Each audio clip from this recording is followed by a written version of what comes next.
بسم اللہ الرحمن الرحیم، السلام علیکم، گڈ مارننگ، صبح بخیر. کیسے ہیں آپ لوگ؟ امید کرتی ہوں بالکل ٹھیک ٹھاک ہوں گے اور دعا کرتے ہیں آج کا دن آپ کا بہت ہی اچھا گزرے، ہنستے ہوئے مسکراتے ہوئے خیر و عافیت کے ساتھ گزرے. ناظرین آپ دیکھ رہے ہیں روہی ایٹ 10 اور میں ہوں آپ کی ہوسٹ آسمان نورین. ایک نئی صبح میں آپ کو خوش آمدید کہتے ہیں. سب سے پہلے تو تمام مسلمانوں کو جمعے کا دن بہت بہت مبارک ہو اور جمعے کے دن جتنا ہو سکتا ہے کثرت سے درود پاک پڑھا کریں کیونکہ ہماری تمام پریشانیوں کا اور مشکلوں کا حل اسی میں ہے. اور جتنا ہم اللہ کے نزدیک ہوں گے، جتنا ہم اسلام کی تعلیمات پہ اپنے آپ کو اس راستے پر لے کر چلیں گے تو ہمارے لیے جتنے بھی اس ٹائم مسائل ہیں نا وہ ہمیں آسان لگنے لگیں گے. اور اس کے ساتھ جو ہے جمعے کے دن صدقہ خیرات بھی کرتے رہا کریں کیونکہ صدقہ خیرات کرنے سے یہ ہوتا ہے کہ آپ کی جتنی بھی مصیبتیں ہوتی ہیں، پریشانیاں ہوتی ہیں وہ ٹل جاتی ہیں اور صدقہ ہمیشہ اللہ تعالیٰ کے غصے کو ٹھنڈا کرتا ہے. تو اسی کے ساتھ جو ہے اچھی بات بھی یہ شیئر کروں گی کہ آج کل ہم دیکھیں کہ آج کے دن اجتماعی دعا کرنے کی بھی بہت زیادہ ضرورت ہے. جتنے بھی ہمارے اس ٹائم دیکھیں غزہ میں فلسطین کے حوالے سے جو بچے شہید ہو چکے ہیں اور اس ٹائم جو وہاں پر ظلم کی فضا ہے، اس ٹائم تمام لوگ وہاں پر بہت زیادہ پریشان ہیں، آہو پکار ہے. تو اللہ تعالیٰ ان کے لیے بھی بہت زیادہ آسانیاں کرے. بہت زیادہ وہاں پر لوگ پریشان ہیں تو دعا بھی کریں اپنے لیے بھی اور دوسروں کے لیے بھی. اسی کے ساتھ اپنے پروگرام کا سلسلہ آگے بڑھائیں گے. آج ہمارے ساتھ جو گیسٹ موجود ہیں ان کا تعارف کروا دیتی ہوں. ہمارے ساتھ موجود ہیں جی اسسٹنٹ پروفیسر محمد احسن بھٹی صاحب ہمارے ساتھ موجود ہیں جو کہ ایجوکیشنسٹ ہیں اور ہمارے ساتھ موجود ہیں. السلام علیکم، کیسے ہیں آپ؟ ٹھیک ٹھاک ہیں؟ تھینک یو، ویلکم کرتے ہیں اپنے شو میں آپ کو. اچھا، ان کے کیونکہ ہم ہمیشہ ایک بات کرتے ہیں کہ ایک استاد کی جو ہے نا وہ بڑی ویلیو ہوتی ہے اور اس معاشرے میں جو ایک اہم رول پلے کرتا ہے وہ ایک استاد ہی کرتا ہے. اور بہت سارے ان کے اسٹوڈنٹس بھی ہیں آج یہاں پر موجود ہیں، وہ بہت اچھے سے کام بھی کر رہے ہیں تو یہ ان کی محنت بھی ہے. اور میرے خیال میں ان سے بہتر جانیں گے کہ یہ ان کو کیسا یہاں پہ فیل ہو رہا ہے کہ یہاں پر جو ان کے اسٹوڈنٹ کام کر رہے ہیں آج ان کو اس مقام پر دیکھ کر. تو اس کے ساتھ ہی ہمارے ساتھ جو دوسرے گیسٹ ہیں وہ ہیں جو ہمارے روہی کے رپورٹر اور اینکر بھی ہیں اون عباس. السلام علیکم. وعلیکم السلام. کیسے ہیں آپ؟ ٹھیک ٹھاک ہیں؟ آپ بتائیں، آپ ٹھیک ہیں؟ الحمدللہ. ویلکم کرتے ہیں اپنے شو میں آپ کو. اچھا جی، سر سے پہلے جانتے ہیں نا سر کیسا فیل کر رہے ہیں آج یہاں پر سب کو دیکھ بھی رہے ہیں، کام بھی کر رہے ہیں؟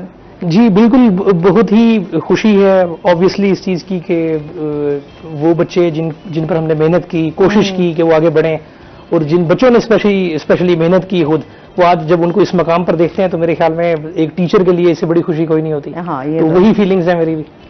آپ آن بھی اسٹوڈنٹ ہیں تو آن کس طرح کا لائز آن ہے ٹیچر کے ساتھ؟ ویسے ماشاء اللہ ہسمکھ لگ رہا ہے، ٹیچر کے ساتھ بڑا اچھا ہوگا. نہیں بالکل سر، احسن بھٹی صاحب کے ساتھ تو بیسیکلی بہت ہی ہماری اچھی بانڈنگ ہوتی ہے کیونکہ ہم یہ ہمارے جتنے بھی اسٹوڈنٹس میل اسٹوڈنٹس ہوتے تھے اور اوور ڈپارٹمنٹ کے ڈی ایس سے تھے تو جو بھی ہمیں مسئلے مسائل ہوتے یا کوئی بھی پریشانی ہوتی تو ہم سر سے جا کے پرسنل میٹرز بھی ہوتے تھے، ہم ڈسکس کر رہے ہوتے، بڑا موٹیویٹ کرتے تھے، سمجھاتے تھے. اور اس سے کیا پھر جو لائز آن ہونا چاہیے ٹیچر اسٹوڈنٹ کا بہت اچھا، تبھی جو اسٹوڈنٹ ہوتا ہے آگے موٹیویٹ ہوتا ہے. پھر سر نے ہمیں بتایا کہ کس طرح سے آپ میڈیا فیلڈ میں آپ ان ہو، کیا آپ پیشن چوز کریں، بہت گائیڈ کیا ٹیچرز نے. چلیے، ایک اچھے استاد کی نشانی بھی یہی ہوتی ہے کہ وہ ہمیشہ اپنا جو علم ہوتا ہے، جو اپنا علم ہوتا ہے وہ دوسروں میں بانٹنے کی کوشش کرتے ہیں اور یہ کوشش کرتے ہیں کہ جو سکلز ہیں یا آپ جو جس بچے کو جس مقام پر دیکھنا چاہتے ہیں وہاں جا کر آپ کو ایک خوشی اور فخر محسوس ہوتا ہے. اچھا جی، اس کے ساتھ ہی آج ہم تھوڑی سی اس بات پہ بات کریں گے. آج بلیک ڈے، کشمیر ڈے کے حوالے سے جو ہے ہم بات کریں گے. 27 اکتوبر کو اس حوالے سے کشمیر میں منایا جاتا ہے کیونکہ آپ یہ دیکھیں کہ اس ٹائم کشمیر کے حوالے سے ہم جب بھی بات کرتے ہیں، آزادی کی جب بات کرتے ہیں تو وہ لوگ ایک آزادی کی جنگ لڑ رہے ہیں. کتنے لوگ شہید ہو چکے ہیں، کتنے لوگ ابھی تک جو ہے اس جنگ میں جو ہے وہ جاری بھی ہے. ہندوستان کے حوالے سے ہم بات کریں تو کس طرح انہوں نے جموں کشمیر پر جو ہے وہ حملہ کیا اور وہاں کے لوگوں کو یرغمال بنایا. آج بھی وہ لوگ وہاں پر مسلط ہیں اور ہم تو آزادی کی، میں سمجھتی ہوں جو ہم ایک آزاد زندہ قوم سمجھتے ہیں اپنے آپ کو، آزادی سے سانس لے رہے ہیں، تمام چیزیں ہماری بڑی اچھی سے ہیں. وہاں ان لوگوں سے جا کر پوچھیں وہ کس طرح اپنی زندگی گزاریں. اس حوالے سے سر سے بھی بات کریں گے. سر آپ کیا کہنا چاہیں گے اس حوالے سے؟ جی بالکل، اٹس اے بلیک ڈے اور بڑا انفارچونیٹ ہے. دنیا اب جس سٹیج پر ہے، یونائٹڈ نیشنز اور باقی بھی اس طرح کے کئی ادارے جہاں پر انسانی حقوق کی ہمیشہ سے بات کرتے ہیں تو وہاں پر یہ بڑا ظلم ہے کہ اٹس بین اراؤنڈ 75 ایئرس. 1947 کی بات ہے یہ غلبہ جو بھارت نے اور انڈین آرمی نے کشمیر پر ڈھایا تو 75 سال پورے ہونے کو ہیں مگر شاید دنیا کو اس کی فکر نہیں ہے. اور آبویسلی وہ جو مظلوم کشمیری جو بچے وہاں پر نسلیں شہید ہو گئی، وہاں پر نسلیں شہید ہو گئیں اور نسلیں تبدیل، کتنی نسلیں وہاں پر آ چکی ہوں گی اب تک 75 سالوں میں. تو آزادی جیسی نعمت سے ان لوگوں کو محروم رکھنا یہ واقعی ایک ظلم ہے، اور میرا نہیں خیال کہ اس سے بڑا بلیک ڈے دنیا میں کوئی ہو سکتا ہے. آج کشمیر کے ساتھ ساتھ اگر ہم اپنے پیلسٹینین بھائیوں کی بات کریں، فلسطینیوں کی، غزہ، آپ نے بڑا خوبصورت انداز میں انٹرو میں اس چیز کو ڈسکرائب بھی کیا کہ جس طریقے سے ہم بچوں کی شہادتیں ہمیں دیکھنے کو مل رہی ہیں، ٹی وی پر ایسے سینز دیکھنے کو مل رہے ہیں. میں دیکھ نہیں پاتی، یقین کریں سر. مطلب میں ابھی جب بھی ہوتا ہے تو مجھے یہ ہوتا ہے کہ یار مطلب آپ کنٹرول میں نہیں ہوتا. ابھی بڑا دل اور جگرا چاہیے کہ آپ اس طرح کی چیزیں دیکھ رہے ہوتے ہیں. بالکل آپ درست کہہ رہی ہیں. تو یہ ظلم جو ہے اور یہ بربریت جو ہے، چاہے وہ فلسطین ہے چاہے وہ کشمیر ہے، اس پر میں یہ سمجھتا ہوں کہ دنیا کو ایک سٹانس لینا چاہیے اور اس بھارتی بربریت کے خلاف آواز ضرور اٹھانی چاہیے، اور نہ صرف آواز اٹھانی چاہیے بلکہ اس پر کوئی عملی اقدامات بھی ہونے چاہیے. اچھا، ہم ہمیشہ بات کرتے ہیں اقوام متحدہ کے بہت سارے رولز ہیں، یہ ہے وہ ہے، بٹ ابھی اب لگتا ہے کہ اسلامی ممالک میں سے جیسے دو، ایران اور اس ٹائم ترکی جو ہے وہ بہت زیادہ ایکٹیو نظر آ رہے ہیں. مطلب اس میں پاکستان کو بھی میرے خیال میں اتنے طریقے سے بڑھ چڑھ کر حصہ لینا چاہیے. آپ کی کیا رائے ہے؟ اب آبویسلی دیکھیں، ایران اور ٹرکی جو ہے، خاص طور پہ ترکیہ، ان کا رول تو آبویسلی اس وقت جو ہے وہ لیڈنگ رول ہے. اور بالکل آپ کی بات بالکل درست ہے کہ being a Muslim country, OIC کی ایکچولی یہ فیلئر ہے. جو ہماری آرگنائزیشن ہے اسلامک کنٹریز کی، جو 50 سے زیادہ ممالک کی آرگنائزیشن ہے، ان کی ایکچولی یہ فیلئر ہے کہ ان کو چاہیے کہ مل کے کوئی سٹانس لیں، کوئی ایسی حکمت عملی ڈیوائز کریں کہ ایک چھوٹا سا ملک، اسرائیل دنیا کا ایک چھوٹا سا ملک، اس نے جس طرح بربریت فلسطین میں کی ہوئی ہے، اور یا بھارت نے جس طرح سے کشمیر میں سلسلہ کیا ہوا ہے، تو جب تک یہ کوئی پازیٹیو سٹانس نہیں لیں گے اور تجارت کے لالچ سے اور باقی چیزوں سے نہیں نکلیں گے، تب تک میرا نہیں خیال کہ وہاں پر کوئی چیزیں بہتر ہوں گی. پاکستان کے حوالے سے بالکل بطور پاکستانی میری یہ دلی خواہش بھی ہے، اور میں یہ ایکسپیکٹ بھی کرتا ہوں کہ ہماری جو خارجہ پالیسی ہے اس میں آلریڈی بھی کنڈیم کیا جا رہا ہے، مگر شاید کنڈیمنیشن سے بھی کچھ آگے ہمیں جا کر ایک سٹیپ لینا چاہیے. اچھا، لوگ ایکسپیکٹ کر رہے ہوتے ہیں، ظاہر سی بات ہے. جب یہاں پہ جیسے ہمیشہ ہم کشمیر کی بات کرتے ہیں تو ہمیشہ کشمیر میں جب بھی دیکھو تو پاکستان کا جھنڈا بھی لہرایا جاتا ہے. جی بالکل ٹھیک ہے، اور ایک یکجہتی کا اظہار کیا جاتا ہے. تو ہمارے ہاں بھی ایکٹیویٹیز ہو رہی ہوتی ہیں، بس میں سمجھتا ہوں جیسے وہ ایکٹیویٹیز ہی ہو رہی ہوتی ہیں کہ آپ نے ان کو اظہار کرتے ہیں کہ ہم بھی آپ کے ساتھ جو ہے موجود ہیں.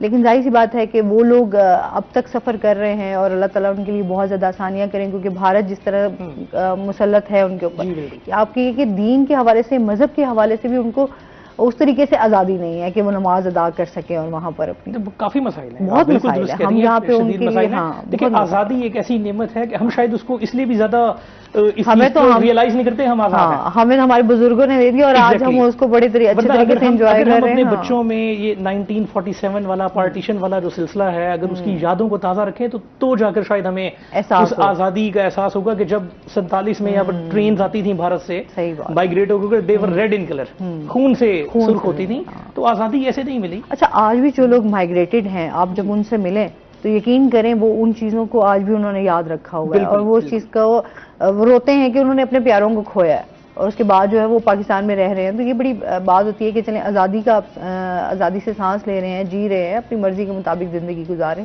لیکن وہاں کی جو خواتین ہیں، بچے ہیں، جوان ہیں، بوڑھے ہیں، وہ لوگ بیچارے سفر کریں. بالکل آپ درست. اچھا جی، اللہ پاک آسانیاں کرے. بہت ساری سر سے مزید بھی جانیں گے. الیکٹرانک میڈیا کے حوالے سے بات ہوگی، ڈیجیٹل میڈیا کے حوالے سے بات ہوگی، صحافت کے حوالے سے بات کریں گے، اس ٹائم کیا سکوپ ہے، بچوں کے حوالے سے بھی بات کریں گے، سیاست پہ بھی تھوڑی سی گفتگو کریں گے، اور اس کے ساتھ ہی آن سے جانیں گے ان کی بیٹ سے ریلیٹڈ. تھوڑا سا اس حوالے سے سب سے پہلے بیٹ سے ریلیٹڈ بات کر لیتے ہیں کہ اس ٹائم پیٹرول کی قیمتیں جو ہیں وہ کم ہوئی ہیں، لیکن ہم یہ دیکھ رہے ہیں کہ مہنگائی کا جو طوفان اٹھا تھا وہ ابھی تک ختم نہیں ہوا. کیا کہیں گے اس بارے میں؟ پیٹرول کا اگر آپ دیکھیں تو ایک بہت ہی بڑی کمی پیٹرول میں ہمیں دیکھنے کو ملی، تقریباً 40 روپے تک. تو اس کے ساتھ ساتھ اب جو مارکیٹس ہیں، میں آپ کو سب سے ابھی کرنٹلی اگزامپل دوں تو کبھی اگر آپ نے مرغی خریدی ہو تو مرغی 700 کبھی نہیں، میں گھر کا کام خود ہی کرتی ہوں تو مجھے پتا ہے. 700 روپے کلو سے مرغی کم ہو کر تقریباً اب 450 سے 400 روپے تک فروخت ہونے لگی. مگر آپ اگر مارکیٹس میں چلے جائیں، جہاں پر آپ ہوٹلز میں چلے جائیں تو آپ آرڈر کریں، آپ چکن پیس کھائیں یا آپ کوئی ایسی وہاں کی جو چکن کے پکوان ہیں جو وہاں بنائے جاتے ہیں آپ کھائیں، تو اسی ریٹ پر ہوں گے جو پرانا ریٹ ہوگا. تو بالکل اگر آپ اس کے علاوہ اب آپ بات کرتے ہیں جو ہمارے اشیاء اور